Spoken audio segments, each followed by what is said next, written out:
Hard work. Hard work. Dedication. Dedication. Hard work. Hard work. Dedication. Dedication. I didn't never tell y'all this little story, guys, about David and Goliath.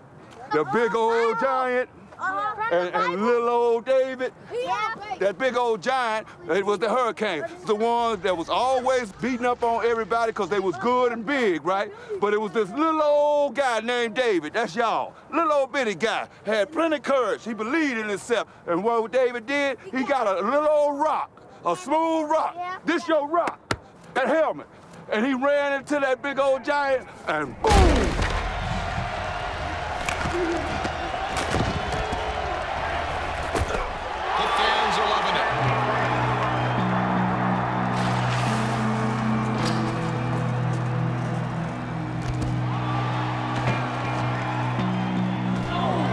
It's been known for a long time that banging your head over and over and over and over again can be a bad thing. Why are you bashing your head into a 300-pound lineman? Your brain is sponge cake floating in a bone bucket.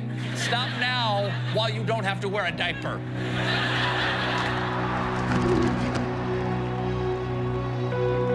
Members of the committee, this Friday night, over 1 million kids will take to the football field. 1 in 8 boys in America. I'm certain that radical measures are needed for football to continue safely. So with a list of crippled retired players, a shortened life expectancy, Chris, how real is this problem? When we got this former NFL player's brain, we saw something very striking. It's an alarming report linking football and dementia. Now I'm starting to see players who are younger than me who are having neurological issues, and these players are calling me. In fact, many ex-players have problems. Girls having higher rates of concussions than boys. Pee-wee hockey today is not the pee-wee hockey we played when we were kids.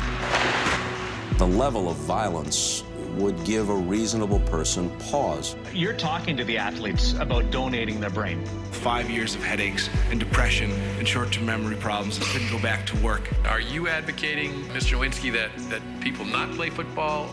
This is a public health issue. Yes, there are some things happening at the professional level, but what if similar things are happening for kids? Personally, if I had a 6-year-old out there playing football, I would be freaked out, and I think rightly so. Because you're playing Russian roulette with their future.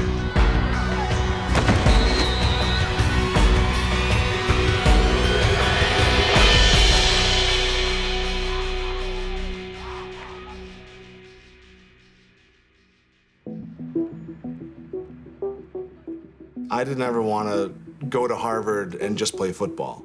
I had a real passion for football, and I knew I had a commitment to the team. But, I knew I had an opportunity to get the best education in the world. And so I never wanted to let my academics suffer. I was a defensive tackle. I lined up over the guards, and every play, a 280-pound guy trying to knock me on my butt. There is a sack of the quarterback, and that is Chris Nowinski. I was just colliding on every play, trying to control the guy in front of me and control the gap. I loved the violence of it. I thought it was the greatest thing in the world when you could do a pass rush and catch him under the chin. It's the closest thing to being a warrior without actually having to go to war. You have your own tribe. I never thought about an NFL career. So I graduated, and I was like, do I go sit in a cubicle and rent my brain to big companies? Or do I go try to have a little fun?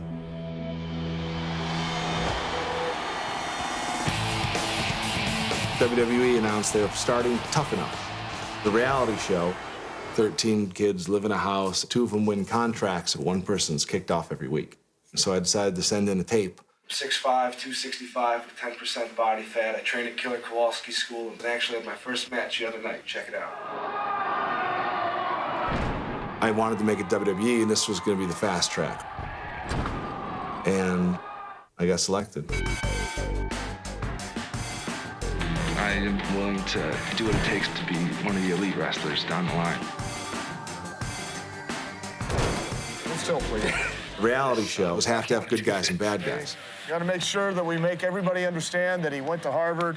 See the little Harvard boxer shorts there? So the producer started asking the cast to refer to me as Chris Harvard. There we go. And as soon as that happened, I knew that I would never have a chance to be a sympathetic character with people. Harvard what? Harvard suck. And you are Yale's what? Yale's bitch. Number one. Let's go, louder. Yale's number one. Come on, let me The character is based on the silver spoon, rich, snobby kids, and it worked for me.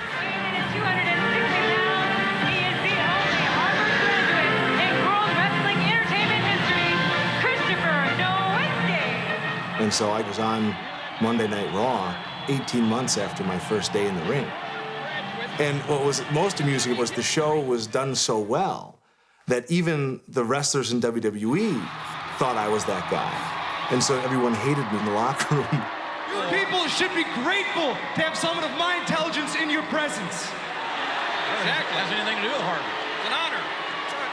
But I understand why you people can't relate to a guy like me, because after all, I am a Harvard graduate. Physically, it was the hardest thing I ever did. Far harder than football. Now, where's Nowinski going? This is something we don't normally see. And that's the reason why. I don't think anybody watching on television can quite appreciate how dangerous it really is. The margin of error is incredibly small. So if any timing or anyone's positioning is off by inches, someone's going to get hurt. That's something you can't study for. A ladder match. And I remember the tag team match in June of 2003. And I hit the ground, and I forgot where we were. I forgot what we were doing in the ring. I forgot the storyline. I forgot what was coming next.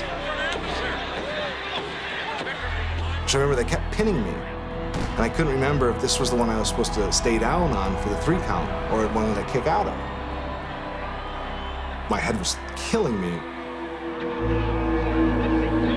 And, you know, I kind of went to a cold, dark place inside the Civic Center. I remember being in just my shorts and my boots, laying on a cold concrete ground, trying to make the throbbing go away.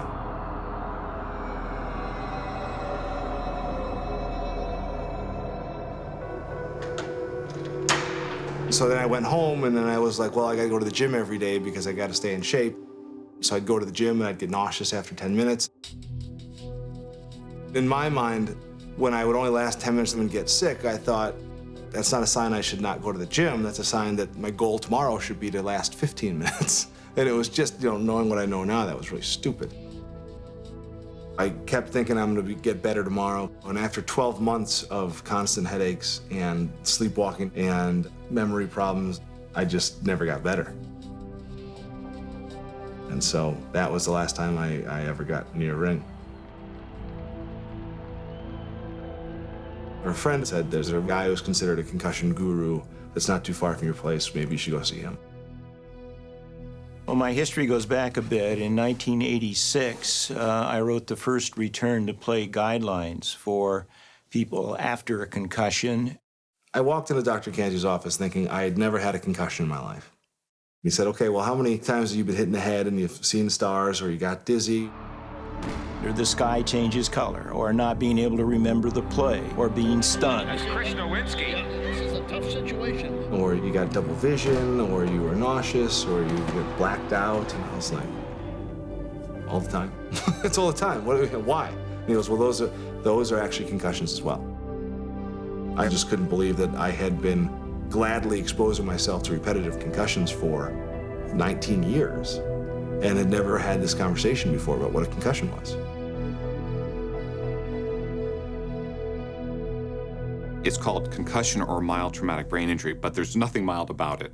It's only mild compared to severe brain injury where somebody's in a hospital bed with tubes and everything for days or months.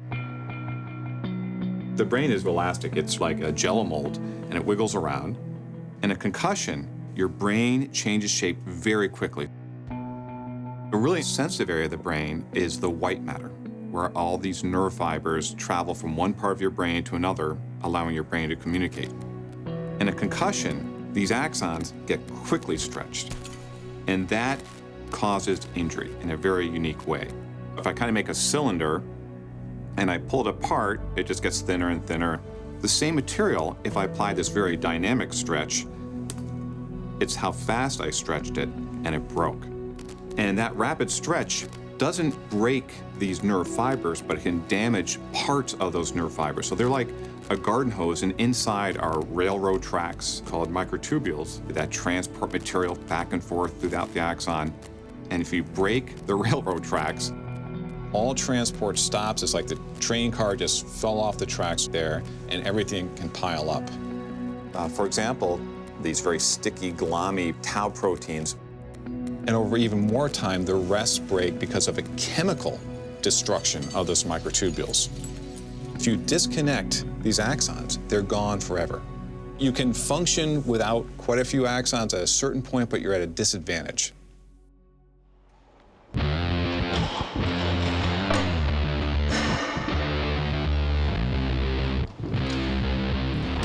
I believe Coach Murphy is on record saying I was the best athlete of our class.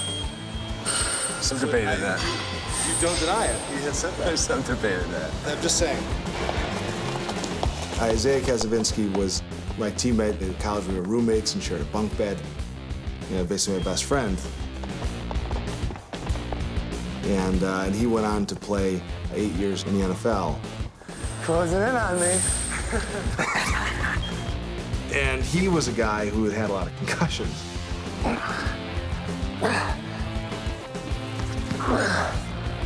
Are you okay? I thought the WWE toughened you up a little. That was 8 years ago. And when I started having these problems, I started talking to him about it. He was like, I don't want to hear about it. You know, I have to go down there and on special teams and blow up wedges every week. That's my job. I'm getting dinged all the time, and I can't be thinking about the long-term consequences. Good job. Thanks. Let's go. Yeah, so the first concussion was, I think it was my second or third game with the Rams, running down on a kickoff, just absolutely amped up. Just trying to be a kamikaze. It was the one hit in my entire life I've never seen coming. And I remember looking up at the scoreboard and seeing half of it just disappear. I remember getting up and trying to walk and realizing I was walking to the wrong sideline and feeling absolute embarrassment. I remember that one thing that scared me was then holding up a smelling salt and putting it right in my nose, took a huge whiff. Nothing. Put two of them under there, took two more huge whiffs, nothing. 20 minutes go by. Some of the vision's bad. It wasn't perfect. And I remember the doctors coming back to me and said, are you ready to go back in the game? And I said yes.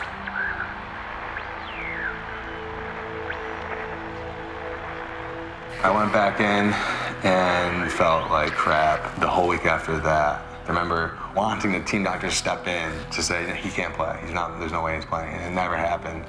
Kickoff, I had played special teams. Already had a 4-year head start, full speed. Everything opened up. It was just me and the ball carrier. And you have this split-second decision. What are you gonna do?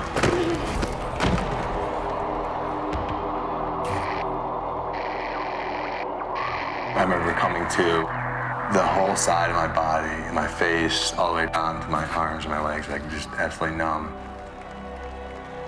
A linebacker in the NFL is like a soda can, you drink up and just chug.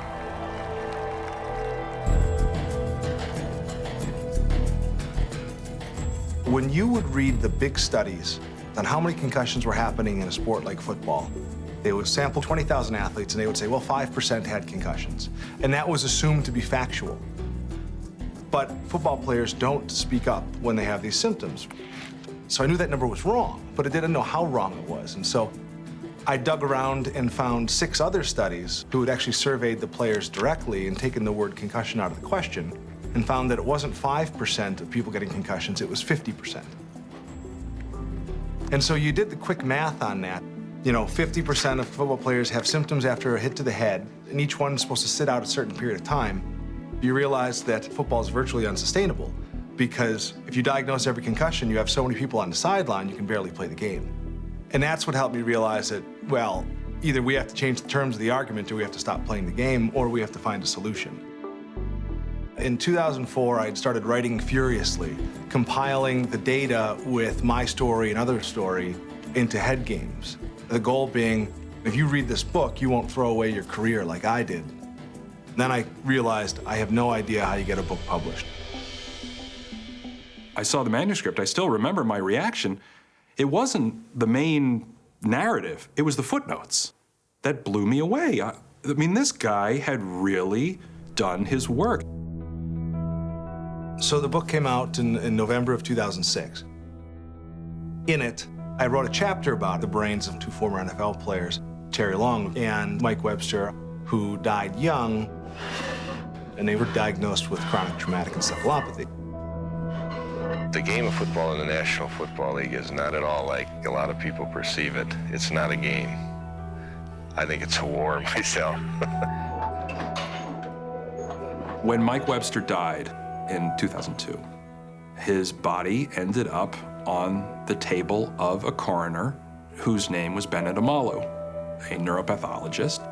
And he said, I wonder if this football player, because these guys get their heads banged around a lot, I wonder if he has any of the brain damage associated with boxers.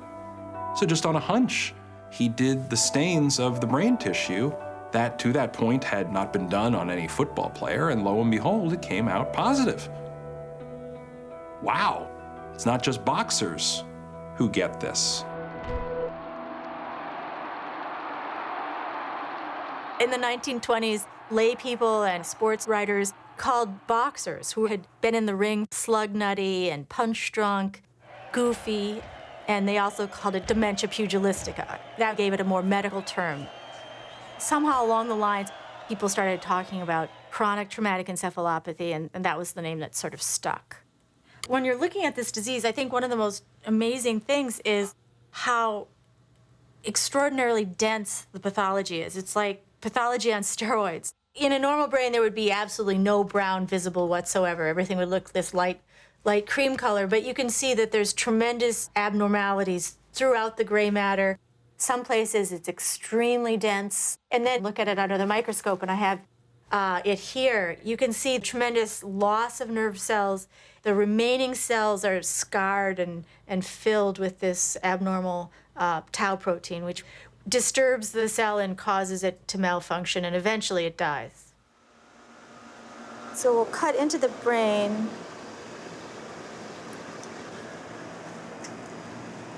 Really small hippocampus now. That's the memory component. He's got shrinkage of that part of the brain. This disease has these very difficult symptoms. It destroys sort of your personality in a way that observers think, are they just having a midlife crisis? Are they having sort of psychological or an adjustment reaction? But actually, it's structural brain disease.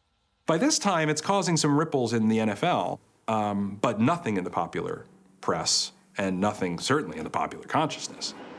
You look for a disease that people thought was a 1 in a million shot. And the first 2 football players tested to have it. You would think people would talk about it, but it wasn't news anywhere. Toward Christmas of 2006, the phone rings. It's Chris Nowinski saying, I have something that's gonna probably be pretty big, and I'm not sure what to do with it, and you're the only one who ever took me seriously. And it was the Andre Waters suicide. Andre Waters committed suicide November 20th, 2006. And he was a coach, and he was working, and it wasn't money problems, and it seemed kind of bizarre. Andre Waters was known as one of the hardest hitting defensive backs of his generation, playing in the mid to late 80s through the early 90s. And one of the things that Chris Nowinski did when he learned of the suicide was to say, gee, I wonder if he had a significant history of head trauma. You know when you made a perfect hit, when you hit a guy grunt, especially running back, and then he come running through the hole again, he sees you. I like to hit things. I can get all my frustration out on the field. And I was shocked to find that he was quoted in the newspaper saying he stopped counting his concussions at 15, and he would just grab smelling salts and keep playing. When Chris had the hunch that Andre Waters might have had CTE, he called up Bennett Amalo and said, if I can get some brain tissue for you to examine, would you do it? The way I originally crafted that story, I thought it was just going to be Chris having to convince the family to donate the brain. And the Times editors, to their credit, said, hey, wait a minute, there's news here. A former National Football League player kills himself with a gunshot wound, and a researcher links the damage in his brain to football. That's all that needed to be said, and I feel like, that was what elevated it to the front page. The Andre Waters story ran during the playoffs. I don't remember it mattering that much because there were games to be played.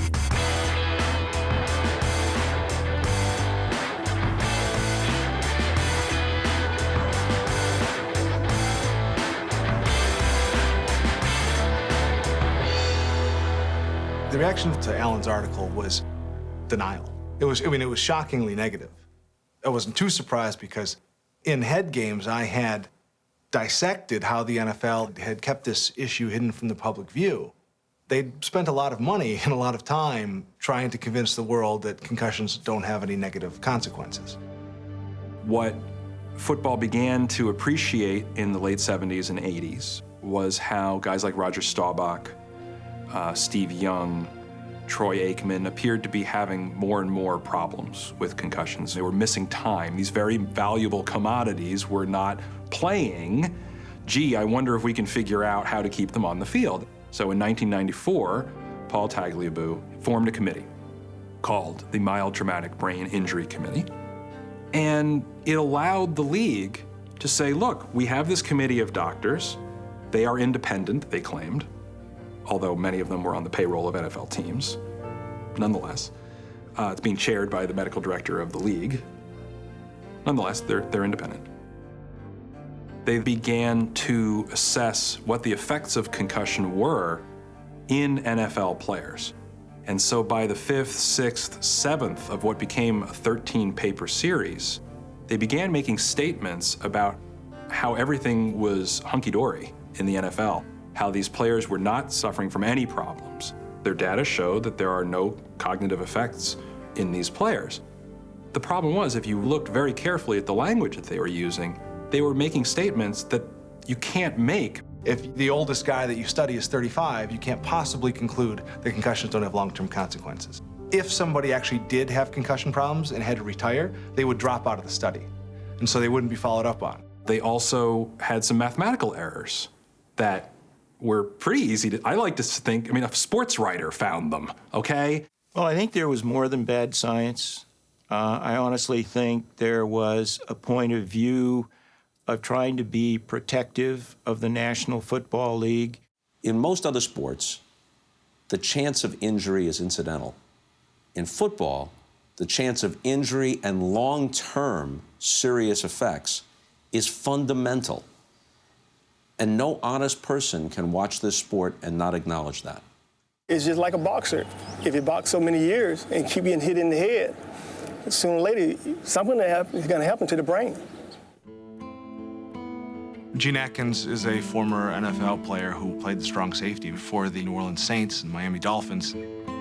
Gene was known as a big hitter, was diagnosed with at least a couple concussions, although he remembers many more. He talked about times where he would see double and grab a guy's jersey to find his way to the huddle and wait for it to clear up. He was tough. He didn't want to ever come out.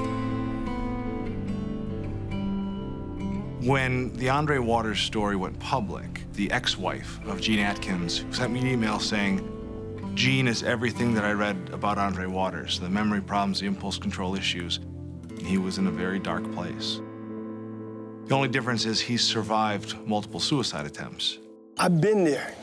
I understand how I feel to want to take your life.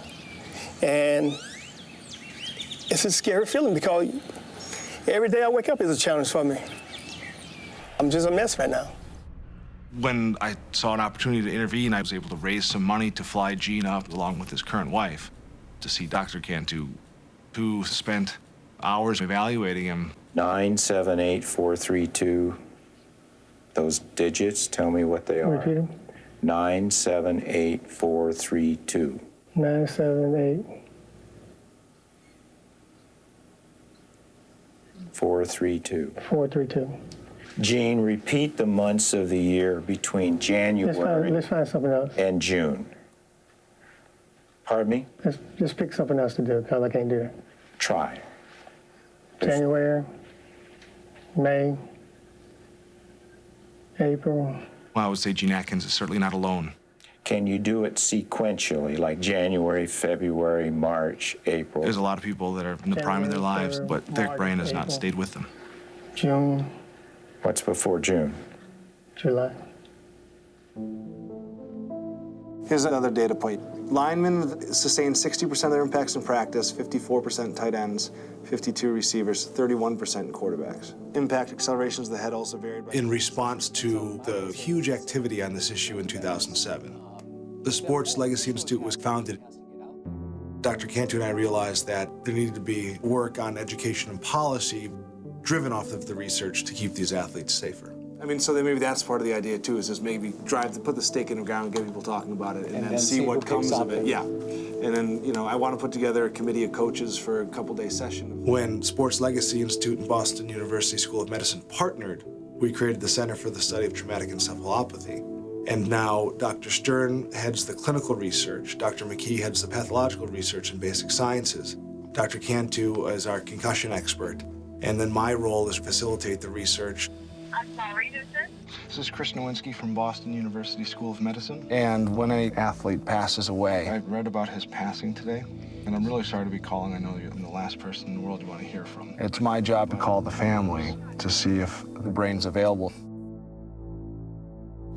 What we'd like to do during this call is to go over the results of Dr. McKee's examination of your husband's brain. But what I'd like to do is to start off by giving a summary, because we keep our information separate. So this will be the first time that Dr. McKee really hears the whole story. Can you hear me okay? Yes, I hear you great. Okay. You and your husband were high school sweethearts, so you've really grown up with After Dr. McKee has completed her examination of the brain, we'll all get together on the phone with the family members. He was a boxer starting at age 9 and was a champ. He was in around 98 bouts, and in the ring, only one knockout. For the last 3 years, he had been showing some problems with memory, attention, planning, and organization. In the last few months, he couldn't even hold a thought. His behavior became quite out of control. For example, the week before he died, he was responding to your 14-year-old son's wish for getting some help getting ready for a trip, and he then wound up trying to suffocate your son to teach him a lesson. He was seen psychiatrically, and then he decided to take his life in front of you by the gunshot wound with the kids right next door. This is a guy who was a great father and husband, and then became a different person. Then it goes to me and I say what I saw in the brain. It's incredibly hard because you feel so much for some of these families. Well, as you know, we received the tissue from the Office of the Chief Medical Examiner, and we did find in most of the pieces of cerebral cortex dense accumulations of that protein tau that we do see build up in the brains of individuals that have chronic traumatic encephalopathy. And I would say it was very substantial for an individual who died at the age of 40. Is there anything that we could have done had we known? No, we're so early in the study of this disease that we just don't have answers, what kind of treatment can be done. Hopefully it gives you some amount of comfort knowing that your husband was really struggling with a structural disease and that he wasn't, just in the throes of some psychiatric disorder. It does bring me great comfort, but it also brings me this guilt because I was so angry with him. It hurts me to think he was in so much pain. Yeah. I am so thankful. It gives Chris self-respect back. It's a real gift. Anything we can do for you, we're here for you. Thank you very much. All right, take care. Thank you. Bye-bye. Bye.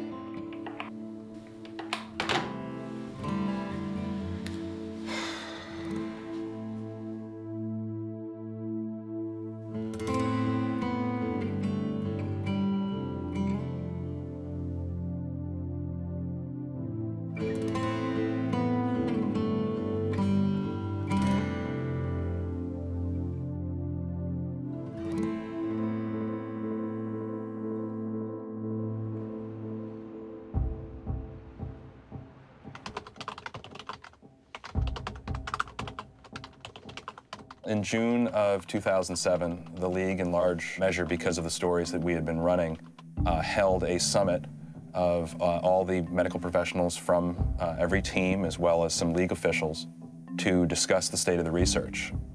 Just before this, a fourth player had been diagnosed with chronic traumatic encephalopathy.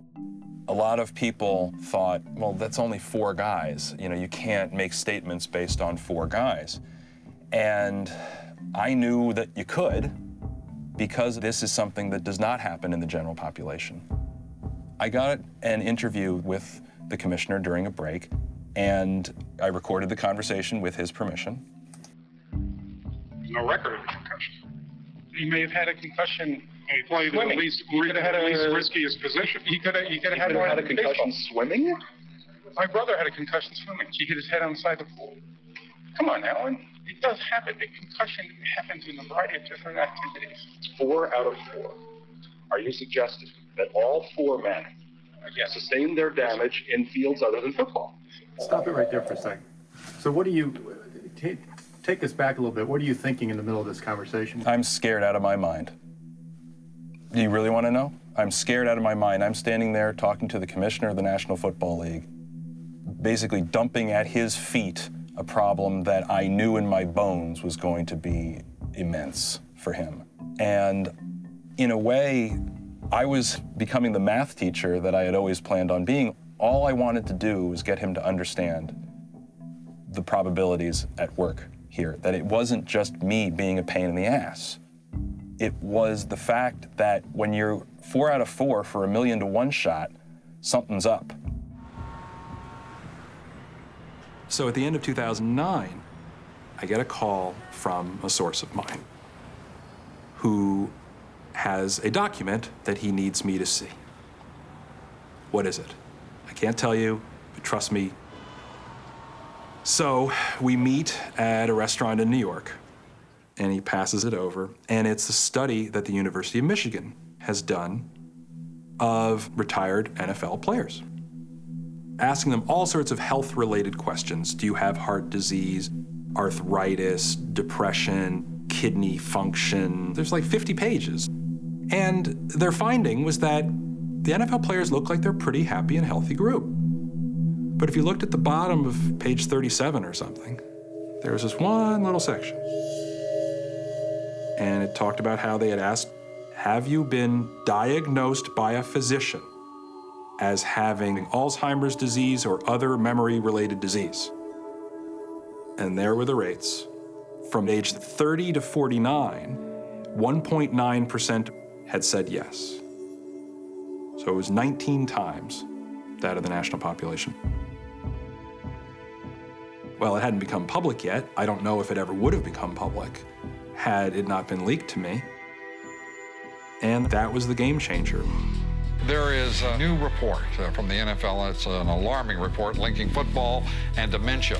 And other memory-related diseases. How much higher? 19 times. 19 times. 19 times more likely to have Alzheimer's disease or memory-related diseases than men who never played professional football. And Congress, which had shown some interest in this subject before, was just waiting for something to act upon. This was what they were waiting for. Commissioner Goodell, is there a link between playing professional football and contracting a brain-related injury such as dementia, Alzheimer's, depression, or CTE? Chairman, and the medical experts should be the one to be able to continue that debate. But our bottom line is we're not waiting for that debate to continue. We want to make sure our game is safe, and we're doing everything we possibly can to create information that we can share with our players. Is very important responsibility to set the right. Well, you've testified to that. Yes. But I just asked you a simple question. What's the answer? The answer is the medical experts are no better than I would with respect to that. Now, he's the commissioner of the league. He's not a scientist, and one could argue that he shouldn't necessarily know the answers to these things. Our commitment to make sure we make the safest possible field for our. Okay, I've heard it. It sort of reminds me of the tobacco companies. Linda Sanchez was not mincing words. No link between smoking and. She basically said, you have a health problem with your product, and you're covering it up. This is what she said. You're like the tobacco industry. And those words did not sit well with Roger Goodell. No matter what kind of helmet you build, no matter what kind of equipment that you have, it is a dangerous sport. The only question is, are you going to pay for the injuries that they have received in helping you to be a multi-billion-dollar operation? And he left those hearings knowing that he had a real problem. There was a problem, at least in perception, and probably in reality, and it was time for change. And every week, there was a new change in the NFL. Players were no longer allowed to go back into games after having sustained a concussion. The definition of concussion has become much more conservative to include things like feeling dinged or a bit of confusion, seeing stars, dizzy or vertiginous, poor balance. All those things are signs of concussion. Crackback block can't be to the head. You cannot hit a defenseless person in the act of catching the ball before they've secured it or throwing the ball. The wedge has been reduced from 4 men to 2 men because the person breaking the wedge was largely using his head to do it. Maybe we can get away with losing these things because the rest of the game is still good enough that people won't really miss it that much. I don't know anybody who doesn't watch football anymore because there's no head slaps. Oh man, I love those head slaps. There's no head slaps anymore. That ain't football. Why don't we just put a skirt on them? And then you had the resignations of the 2 guys who were the heads of the committee who had been saying for so long, there's nothing to see, folks. Move along, nothing to see here.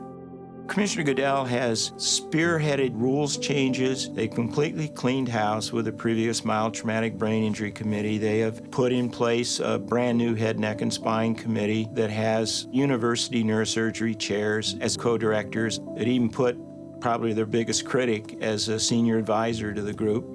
That would be you? That would be me, yes. Then I got a call from a reporter on a Sunday morning. I pick up the phone at my house on a Sunday, and it's some CBS reporter who's asking, how do you feel about the $1 million the NFL is going to give Boston University? And I said, I don't know what you're talking about.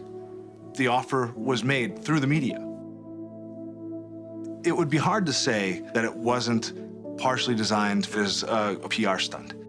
I'm still concerned that their concern is mostly defensive, to defend themselves against this rather than to protect the players. The medical school recommended under no circumstances we accept any money from the NFL unless it was an unrestricted gift. They weren't telling us what to study or how to study it. They just said, here's $1 million, do with it what you will to advance research on CTE. And then at the end of December, the league uttered for the first time that concussions have long-term effects in NFL athletes.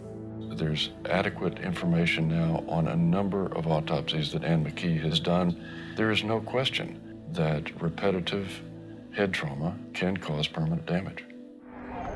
Safety first, safety first. Clear.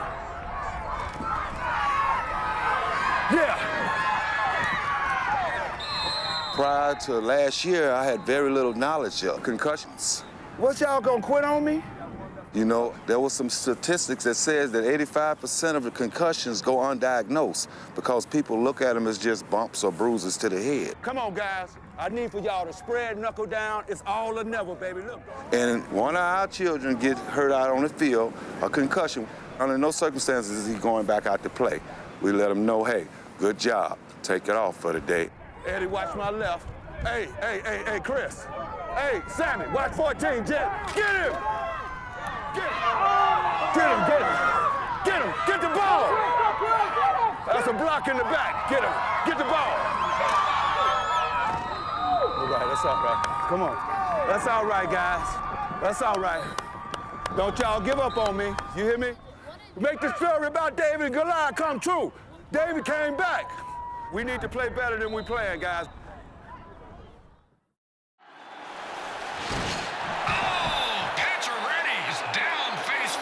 Well, it has become one of the most perplexing issues in hockey. Concussions have altered the lives of far too many athletes. This is a masticating hit. Serious headaches for the NHL. I know that you've worked in the wrestling and the football fields the most. With today's news, hockey is obviously a higher profile. Unfortunately, I think more people are retiring from hockey than are from the NHL than are from the NFL from concussions. So that's certainly a sign that the concussion issue is very severe. I started playing professional hockey when I was 18 years old.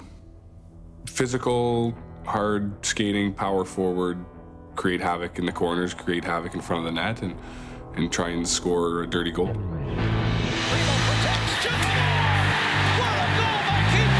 the course of my career, I had a couple 30-goal seasons, a handful of 20-goal seasons. And so I was capable of putting the puck in the net.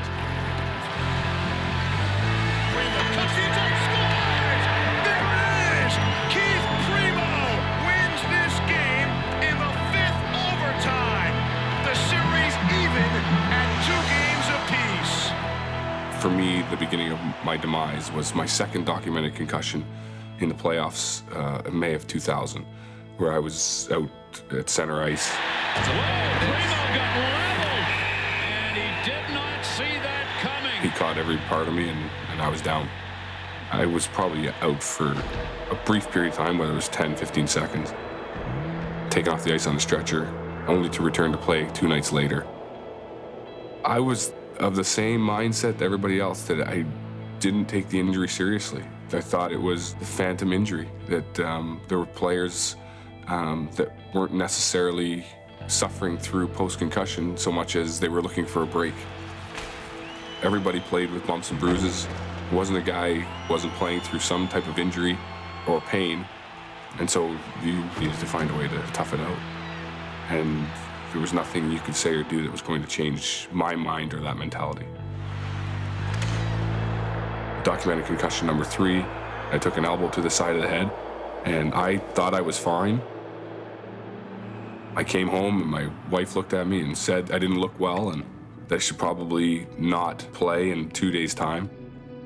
She knew that I wasn't right. That happened on a Thursday night, and Saturday I was driving to the rink by myself, and all of a sudden I got extremely motion sick, couldn't focus, and had to call the trainer and say, I don't feel right. And I turned around and went home.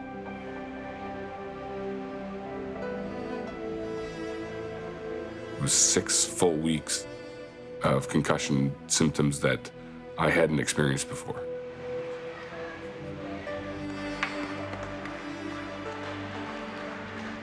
After that concussion, it was a challenge for me to focus in preparation for games.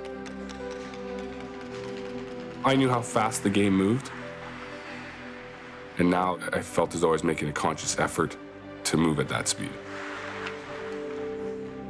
Probably the one player that I've worked with the longest about concussion was Keith Primo. Motion just was a big problem, and he was very slow to recover, and was very frustrated because he wanted to play but realized he couldn't.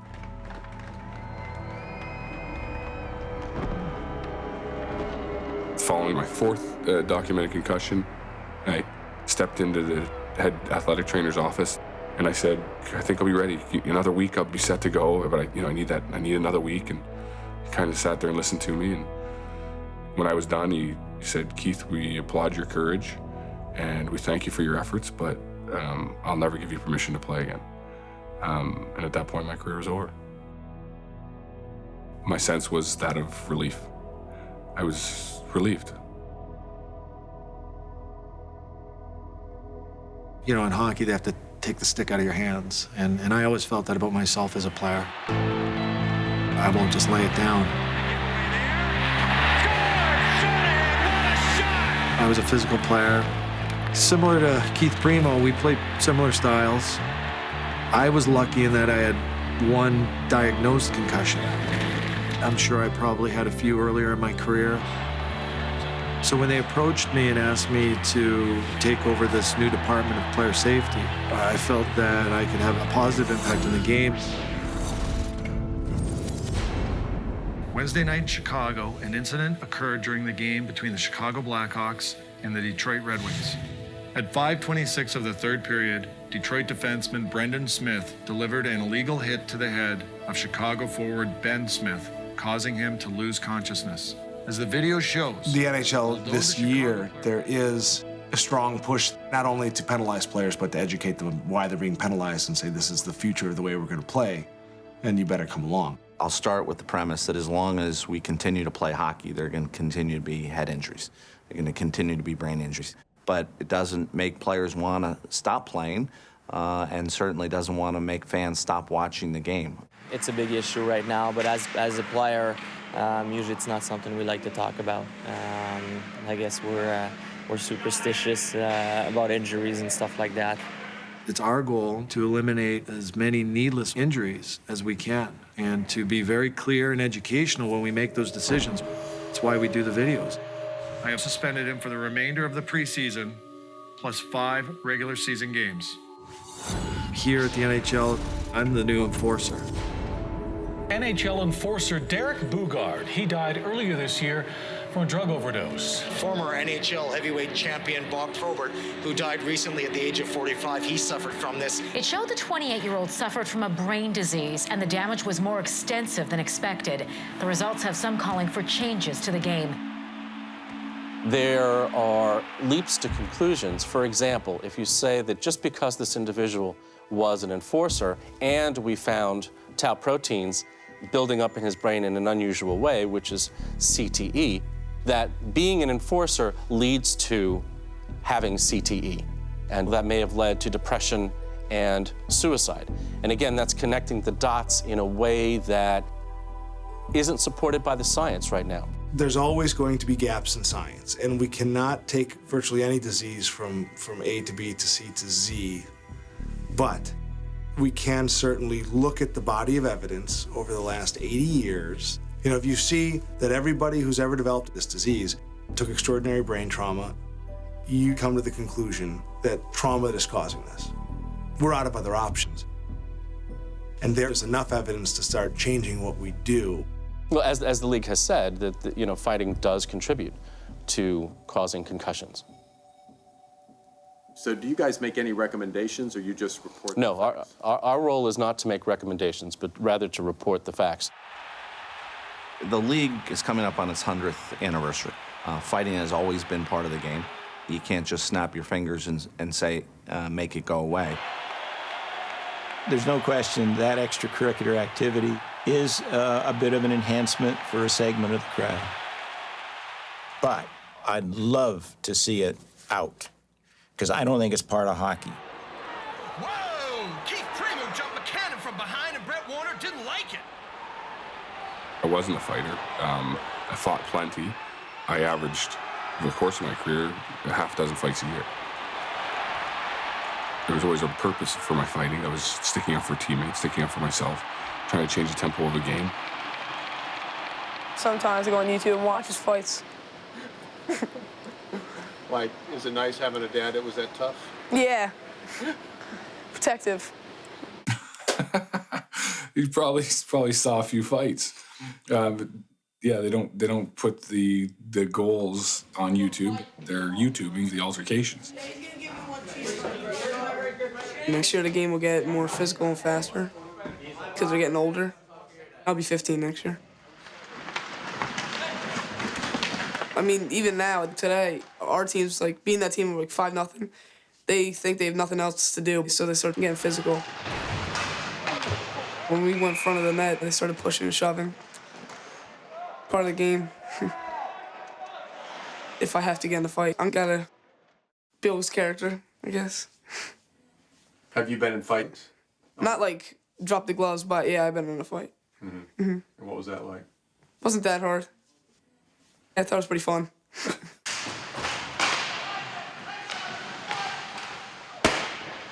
To see Chase get in a fight in a game would disappoint me. Because you can be there for your teammate, you can show your commitment, you can show that courage, all the same time not having to drop your gloves. As a hockey traditionalist, I've held steadfast to the belief that there's a place in the game for fighting. I accepted the inherent risk. I was a willing combatant. With more thought, I really wonder if there is a place for fighting in the game, ultimately. If we're going to protect our players the best we possibly can. What happens if in a game we have half the guys are competing and half the guys aren't? What's going to happen? We're going to lose. So I got half the guys doing the drill right and half the guys cheating, cutting it off. Do it right. Throw me a puck. I still suffer through symptoms. Heads up. Over the course of the last 2 years, I've been able to say that I'm in a good place only to regress. Headaches and head pressure, extremely fatigued, difficulty with vision, lightheaded, irritable. It was recommended I talk to players who'd gone through the same problems I had, and at first I was hesitant. But then I found some real comfort and solace in hearing their story and knowing that I wasn't losing my mind, that what I was feeling, what I was suffering through was genuine. I know that I've damaged my brain. I don't know where I am 20 years from now. I need to continue to be brave and work towards the end goal, which is 100% recovery. Come on, don't quit. Don't quit. Don't quit. There you go.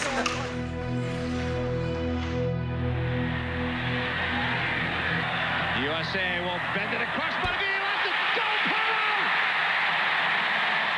I was 17. Youngest player ever to win an Olympic gold medal and a world championship. I was fortunate enough to play in 3 Olympics, winning 2 gold medals and a silver. Drives it across. Chastain. Paulo doubleheader. Go, Paulo! I'm almost 6 feet tall.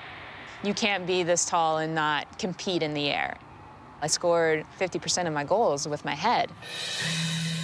You hear a lot about football and head injuries, but a new study shows that soccer may come with some risks too.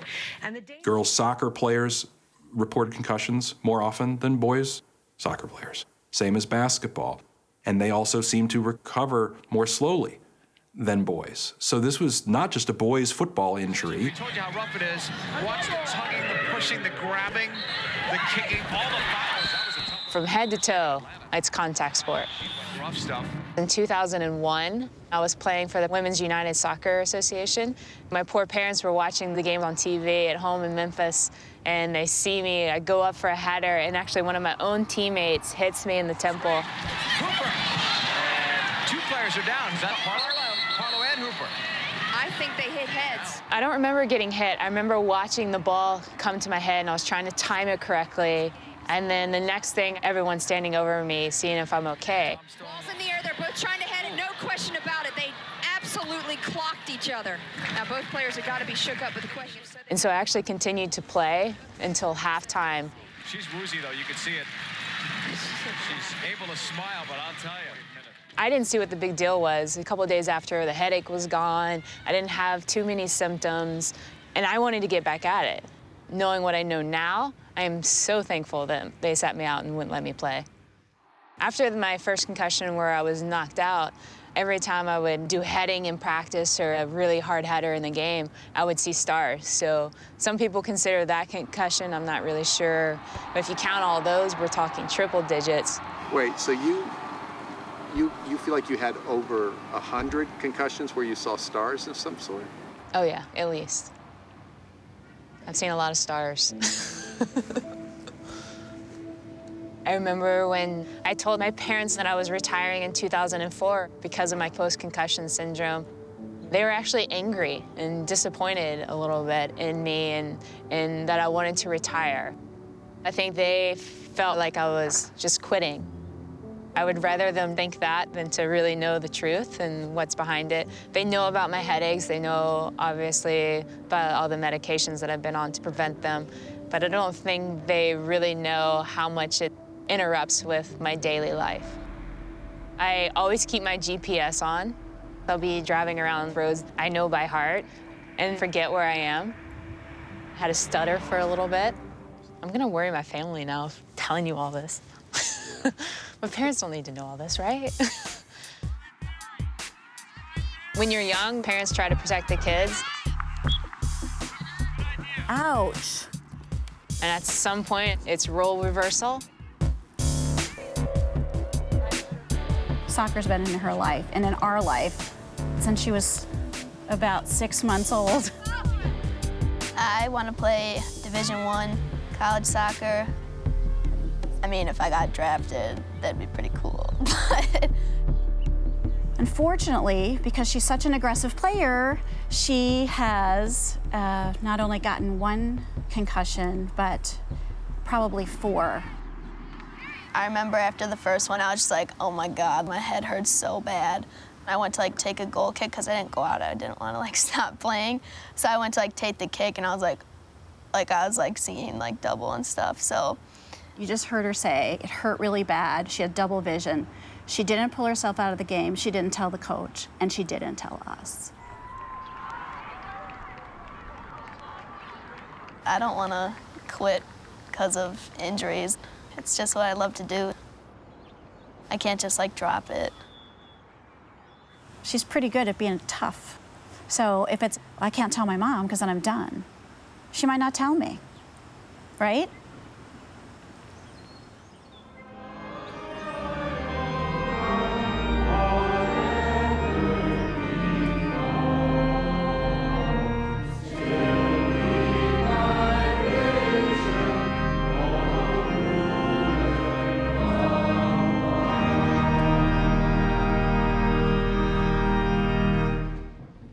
There is a concept of divine providence. Some of us deal with disease, illness, hardship, or heartache. We grieve the loss of those whom we have loved. When he was born, he came out just screaming. And so much so that he had 2 veins here that were just out. Red hair, and the doctor said, he's a Viking. And that's Owen, a Viking full of passion. Officials at the University of Pennsylvania say a football player from Lehigh County was found dead in his off-campus apartment. Junior Owen Thomas, who graduated from Parkland High School, was found yesterday. There was nothing leading up to his suicide as far as I can see. He was an incredible student at an incredible university, one of the best in the world, and he was constantly surrounded by friends. He played defense, and he was an aggressive player, and he was voted captain of our team. And Owen was a person on our team that everyone looked up to, and it hit everyone in our community hard, and still does today. When I hear about these things, my job is to find a way to get their brain. For me, it was a special case. This was an Ivy League defensive lineman, and I was an Ivy League defensive lineman. It was like losing one of your own. So I talked to him quite extensively on the phone, and I said, you're not going to find anything because he never had any documented concussion. Well, that's fine. I said, I hope we don't find it. Frankly, I'd love to not find it in more brains, because it seems like almost every brain we get, we find it.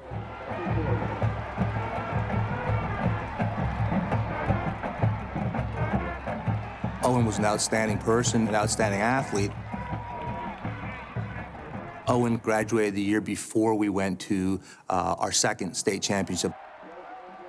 I'm not surprised that Owen wasn't diagnosed with a concussion. He may or may not have taken blows to the head.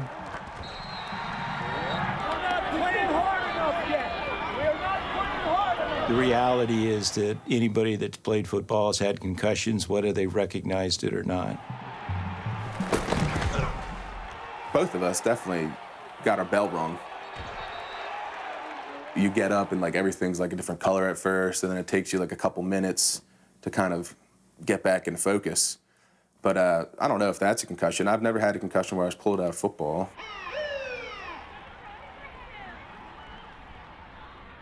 I mean, Owen and I were similar in this aspect. If we did have like a head ringer, we would not go report that to the trainer. You know, we'd get up and shake it off and just get back out there and play. Last year at Parkland School District across all sports, we had 1,600 kids.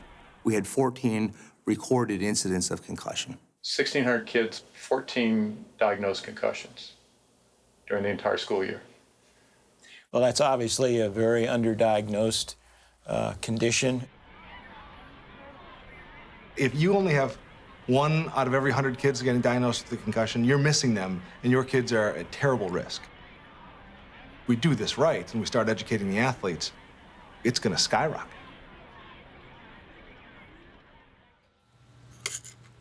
This is Owen Thomas's brain. This is a part of the frontal lobe. There are these very dark areas of discoloration in his brain. And when you look at these spots under the microscope, there's just tremendous ringing around those areas of nerve cells containing this tau protein. This is very dramatic disease. And what we know from other brains is that if he had lived longer, the disease gradually would have spread out into the neighboring cortex. Once the fire is started, it just goes on its own without any additional insult. So when the results came through, I can't say it was a relief, but it was like, oh my gosh, there is the reason right there that Owen would commit suicide. The fact that they found it in the frontal lobe of his brain that controls impulse control, I think it was a very significant factor. I don't think that we know whether the changes that were in his brain, which were quite, they were definitely abnormal, no question, but whether they explained the ultimate behavior that happened, it's an open question. The Owen Thomas finding was not significant as it related to the cause of death. He could have died in a car accident, and the significance of the finding would have been exactly the same. Okay? It was important to recognize, holy cow, CTE can actually begin before somebody reaches the National Football League. And that's the more important point here, is that 21-year-olds shouldn't have this from playing a game. Hey, Mom, it's Owen. Just wanted to wish you a happy birthday and tell you that I love you. So I'm going to try back later. Hopefully your phone will be turned up. All right, Mom. Love you. Bye. End of message. That message is from the day before he killed himself. I used to listen to it like every day, all the time. And I don't listen to it every day, but it's sort of just like carrying him around with me. And it's nice to hear that voice. And I don't know, I think you just hang on to little things. You know, hang on.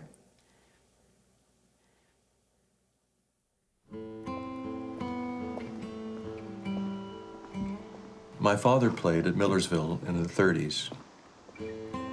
I played at Virginia, University of Virginia, in the 60s. So it was kind of our family game. And over here is Owen's grave.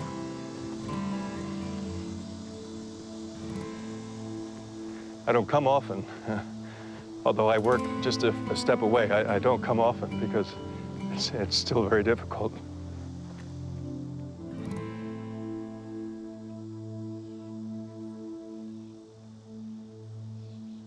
The associate pastor did the whole service, and I could just barely make it through the service, so I just sat in the family pew. It was a beautiful service. All of the football team went up to the balcony, and they lined the balcony standing, and it was a sense of camaraderie, a teammate, I guess, standing for their captain. It was very, very moving to have that support.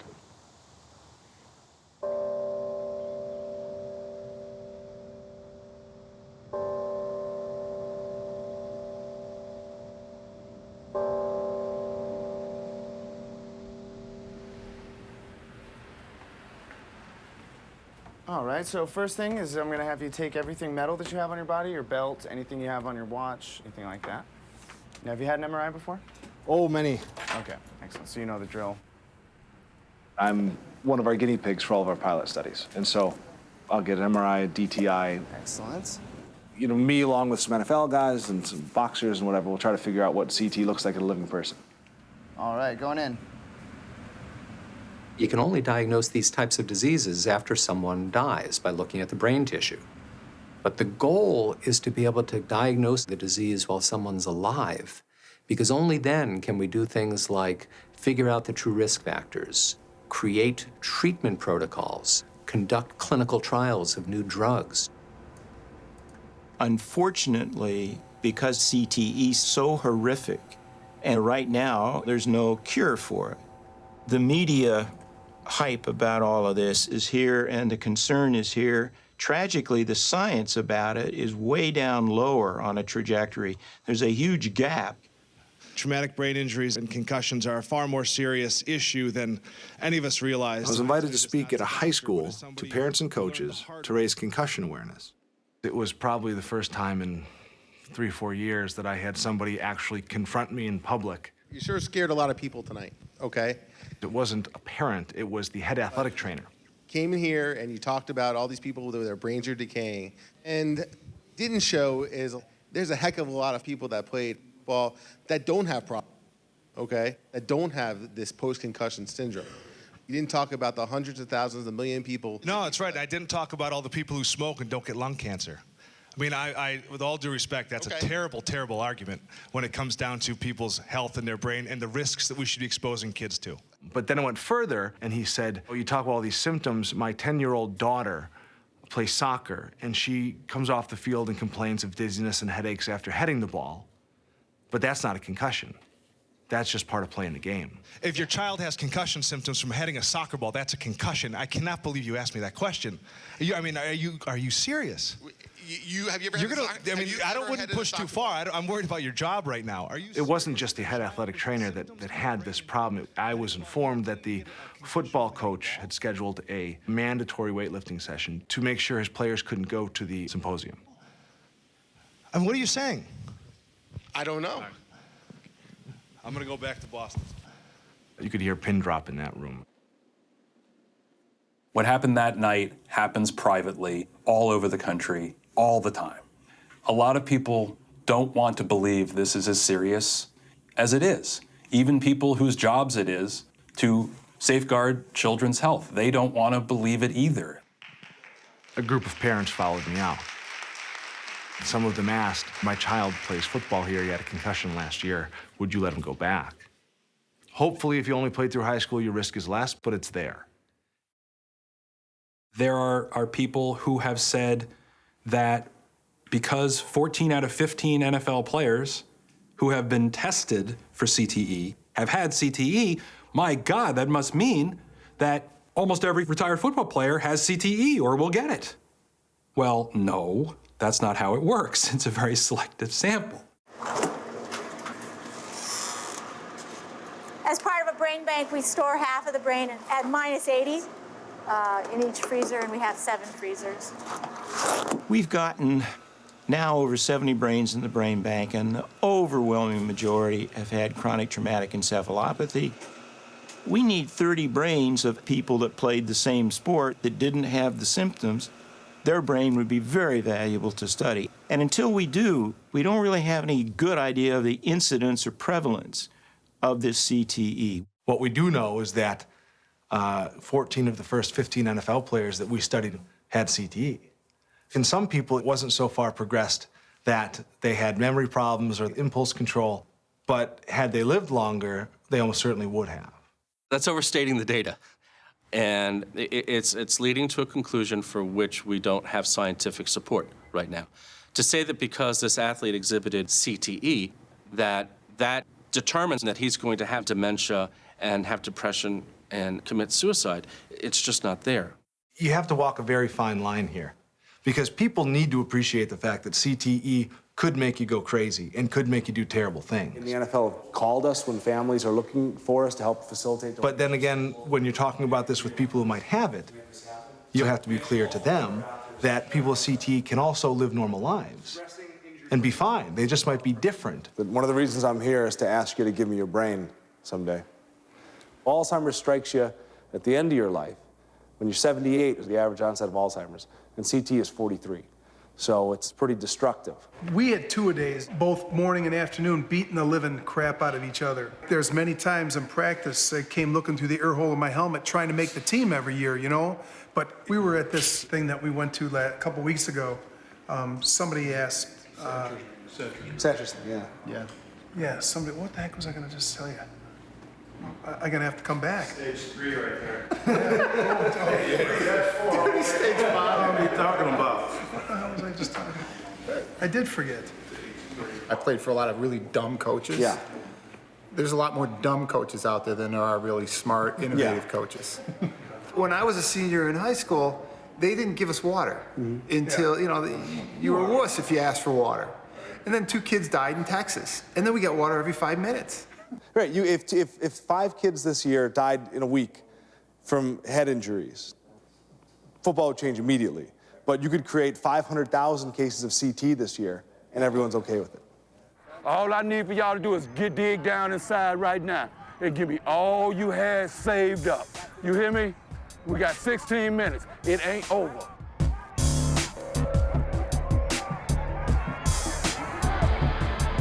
Yeah, there you go. Hit him, baby. Run, yeah. Run. That's what I'm talking about. Run. That's what I'm talking about. Take that. Now, that's what I'm talking about. Let's go, David, let's go. If you guys continue to play on this level and move on up to the next level, when you get ready to go to high school, it's gonna be some scouts watching y'all, gonna want y'all.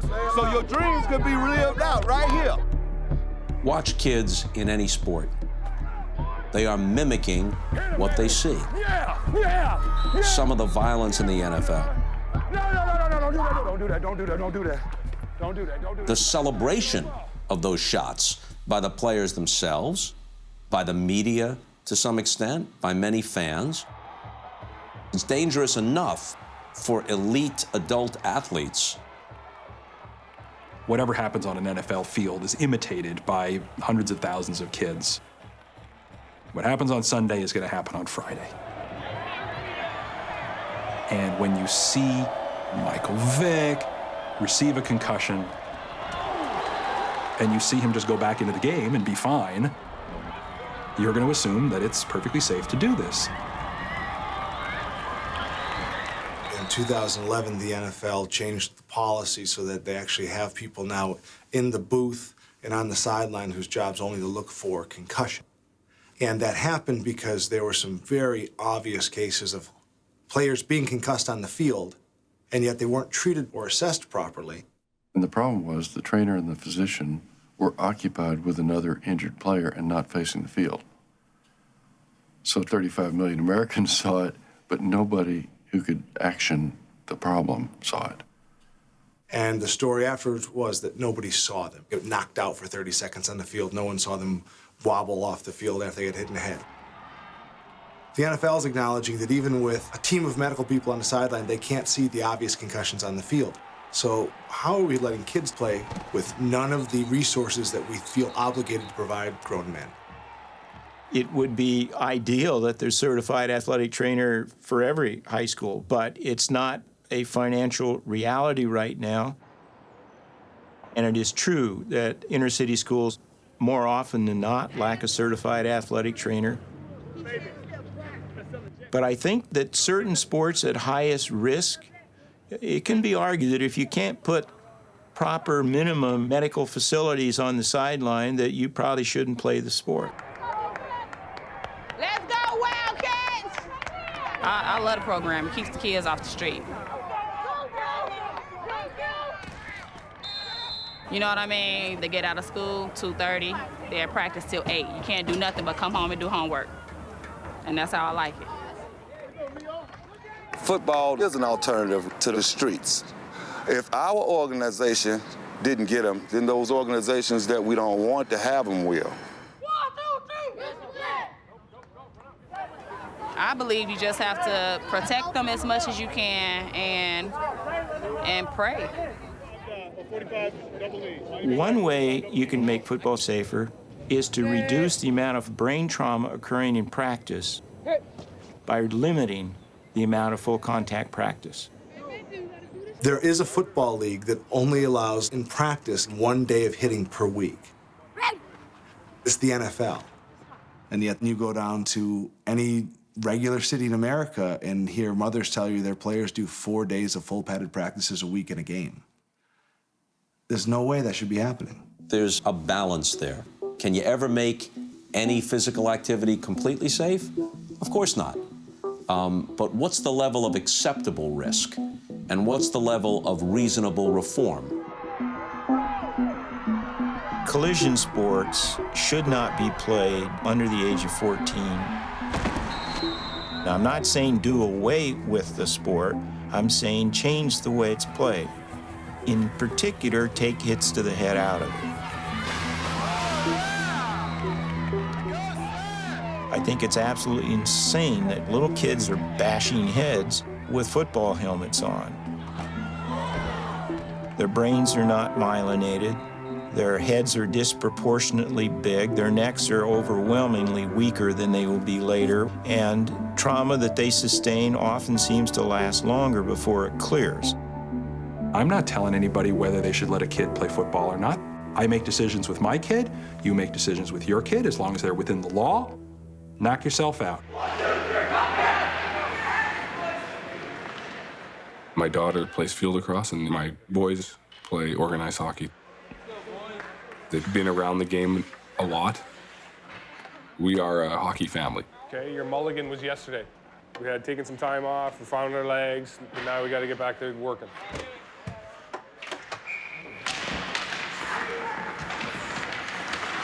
3 weeks ago, I was skating over there to hit this kid, and he stuck his leg out, and I tripped over his leg and went head first in the boards.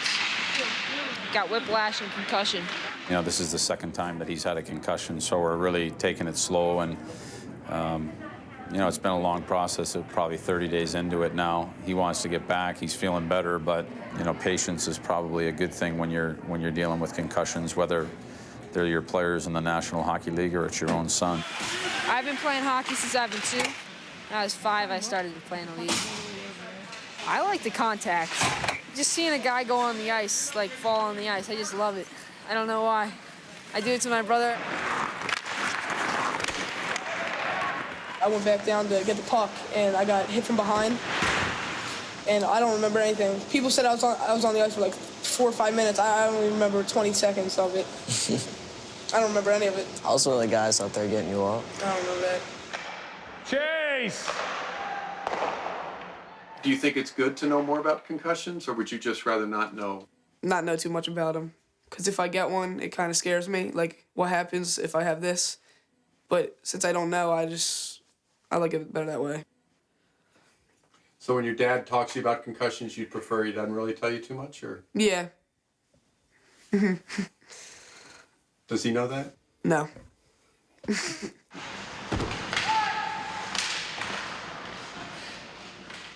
Being a pediatrician for many years, I wanted to help my oldest son, Nathan, protect that brain, because that's how he's going to earn his living. He wasn't going to be going off and playing hockey for a living. And so one of his early coaches was Keith Primo, who had just retired from the NHL because of concussions. Go. Having Keith as one of Nathan's early coaches really made a big impact on our whole family. He changed our lives, but also changed my career. Now I want you to look at my pen. Does that pen look fairly clear? It's not double or blurry? It's like doubling. It is double and blurry. Close your eyes. There is research that does show that children respond differently to concussions. They're not just little adults. All right, that makes you feel wobbly? Yeah. Let's see. Still having issues with headaches, still having issues with trouble falling asleep, not being able to concentrate. It wasn't a big hit at all. I'd been hit much harder before. It was just like 3 consecutive face mask to face mask headbutts. And that was my first round of the playoffs for the hockey season. I played the rest of the game. I didn't think anything of it. It wasn't one of these hits where I said, oh my God, is he hurt? I didn't even know he was hurt. I didn't even know he was hit. Then I went to bed and I woke up with a really bad headache.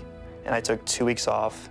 It got better after 2 weeks. I got right back into the lacrosse season, which was starting a month later.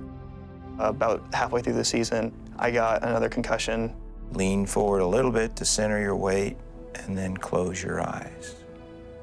If somebody has not fully recovered from a concussion and then is subjected to a second concussion, more probably than not, it's going to take a much longer time to get over the symptoms than if they'd suffered those 2 concussions, say, a year apart. He became symptomatic when schoolwork got piled on. Put your tongue out straight. And so it was actually that additional cognitive load of schoolwork that brought back post-concussion symptoms. The aspect of all of this for down the road is whether you go back to contact collision sports. And this is based partly on the fact that your injury did not seem to be a monumental hit, and yet the symptoms have lasted an appreciable period of time. It was really frustrating because I have my hockey season coming up and it looks really bad for me because I don't think I'll be able to participate. I'm the captain of the team, so I still have to be there for everyone. Teammates, I would say, were very supportive. It was the parents who didn't understand because I couldn't come to the game sometimes because I needed to recover, so they'd say, oh, this kid doesn't care about the team. He doesn't care about how they're doing. He's just going home because he's tired of lacrosse season, but that wasn't the case at all. I didn't. No, actually.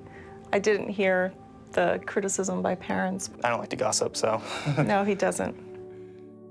I didn't expect getting emotional. Listening to the whole thing. If I could go back in time and change one thing, I would have taken 2 weeks off of school, not stress myself at all, just taking the time off, because in the end, it was the schoolwork that set me back. If their brain has recovered enough that they can do cognitive work and handle a full day of school, then we can, progress them through a return to play protocol, and it goes fairly smoothly. The focus of the country right now, and the focus of a lot of the legislation, has been return to play. And that's the story that's really a lot of places being sold as the solution. I mean, I hear it from parents all the time. Even if they get a concussion, as long as they return to play at the right time, they'll be fine. Come, Trev, come, Trev. What no one's talking about at any level is the fact that we are clearly not diagnosing concussions, and we are not getting athletes off the field when they do have them. Athletes don't realize how it's in their own best interest to pull themselves out or to report that there might be something wrong. The athletic trainers here are on the field from the start and beginning of the practice or game. So if we see an incident that is extremely violent, or if the athlete does not seem like themselves, we'll immediately bring the athlete off the field and evaluate them on the sidelines to ensure that they don't return to play if it's something that could make them worse. We'll never be able to say scientifically what's safe and what's unsafe. Come with me. The idea that 100 G blow to your head Take your helmet off. causes a concussion, and that's bad for you. But that 99 G blow that you say, oh, I'm fine, that's fine, it's impossible that that's the reality. We have to define whether there is a cumulative effect of injuries that you can't see. Now people are using the term subconcussive blows. Subconcussive blows would refer to head hits that don't become apparent to the athlete in any clinical symptomatology. That is, they may have crashed helmets and felt fine. One of the concerns about subconcussive hits is that you don't just get a pass on them. They're not free.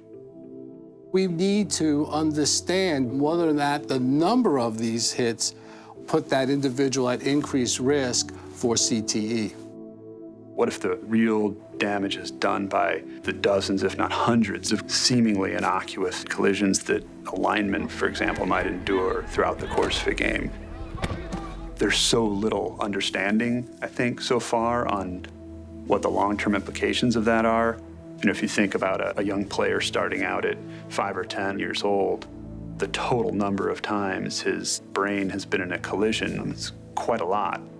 What if suddenly parents don't want their kids to put a football helmet on and run it onto a football field anymore? Where does the sport go? We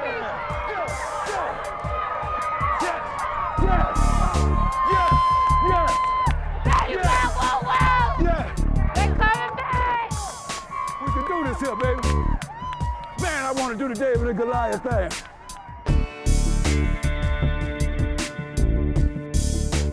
When my kids get hit in the head, I immediately sub them out. And I check them over, it drives them nuts. They get so angry. I'm fine, Cindy, I'm fine. Get it, Mare. Don't break your leg. I've been screamed and yelled at by parents for not playing them when they've gotten a concussion, which is fine by me because I know that I'm doing the right thing. And I've actually had those same parents come back to me and apologize and thank me because I would send them publications on the effects of concussions. It's scary knowing if I get one more, like what could happen. Do you think you're gonna get dementia from concussions? Yeah, I think I'm gonna get it early on. So what kind of mother am I? She heard, or we heard from somebody that you can't have more, once you have 5, you're done. Is there a scientific study about how many are acceptable? 0 is probably acceptable. Okay. As a general pediatrician and also specialist in sports medicine, that's a tough question even for me to answer for my own family, as you can see. The thought in neurology is that really after 3 concussions, an athlete should think about retiring from that sport. And the severity of those concussions? I don't think it matters. I think just that you've had a meaningful neurologic event each time is important. Right now, Nathan has sustained probably 3 official concussions. People say, well, if you had a concussion, how long would you wait out, till you went back in? And I say 50 years. Seriously, 50 years. That's my brain. If you get hit again, you're going down another notch. Do you like how quickly you can think now, and do you like who you are, and that you can get jokes quickly? What if that went away? For me, that's enough of a risk to just say no. 15% or so of people with a single concussion have persisting cognitive dysfunction, meaning they don't go back to school or to work or just carry on life the way they had it. They have long-term persisting problems after 1 concussion. Doug Smith, he said 1 is too many. And, I kind of cringe because I do feel like he's probably right, but it's really difficult. I might look back and say I wished I had stopped him after this last one. So why don't you just say no hockey? Because he loves to play hockey. We love that he loves playing hockey. And we love watching him play hockey. We've been talking a little bit about what if you couldn't play soccer? And we don't have an answer to that because she loves it. I love football. You're bleeding, you're crying, you're sweating with these guys in the locker room, on away trips. It's almost like going through battle. It's almost like they're your war buddies. You'll never be able to take that away from anybody. When we started our program, it was hard. You had division among children from communities nearby. This kid doesn't like that kid, and if you ask him why, he can't really tell you, other than he lives over there in the row houses. And through football, we've been able to get them together, find a common ground.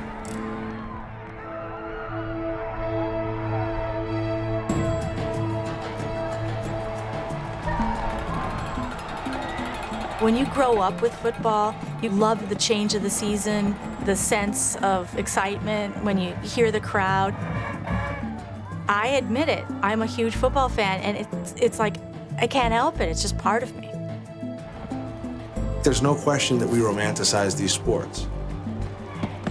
When I grew up, I had this emotional connection to football. The values that people hold dear can be achieved other ways.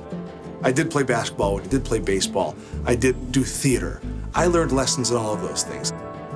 I would love for Isaiah Jr. to play football. Football has absolutely given me so much in my life. I just wanted to be under the right circumstances. Right now, I'm having a hard time putting my son on the field with a good conscience. My son's 4 years old, and I have a daughter who's 2.5. Do you want your son to play football? Come on. Don't wait on him. Run the same thing. Go to the left. Go. To the left, Eddie. Rolling, two-legged. All right. Let's go, y'all. Now or never, baby. David, let's make history. Now or never. Over here. Everything. Take him out. Take him straight out. Go. Yeah, go, baby. Go.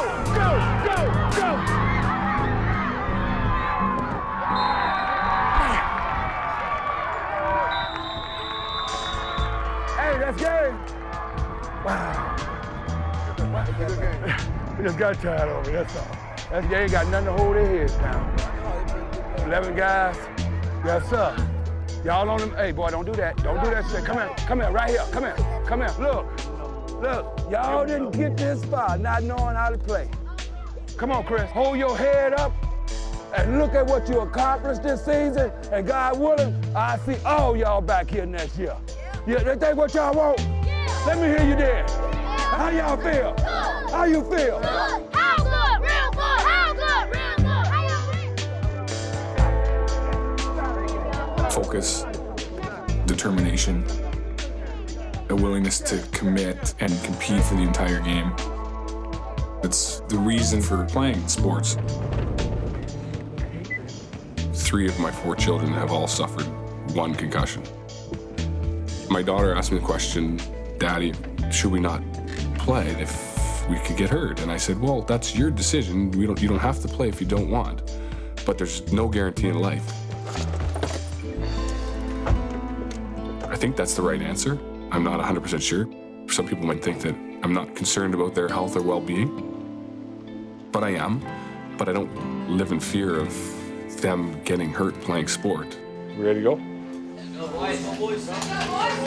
It's the enjoyment I see in their face when they're doing it. And that's enough for me.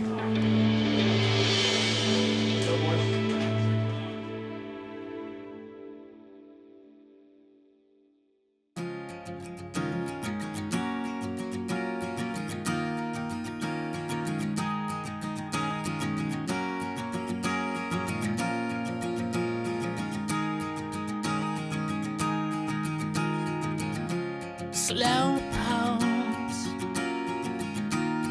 and cross-eyed, pigeon-toed to the railroad ties, humpbacks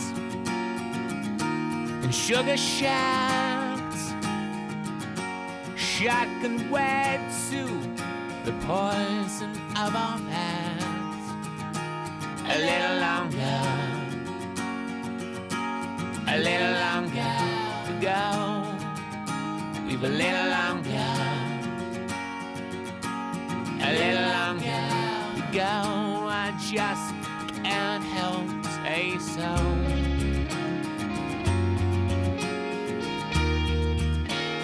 Can't you see me? Can't you? Spaced and pie-faced. You catch the moon out, just stand here and run in place. Shell shots and half-cocked. The universe is full of black holes and anniversary nights. A little longer to go. We've a little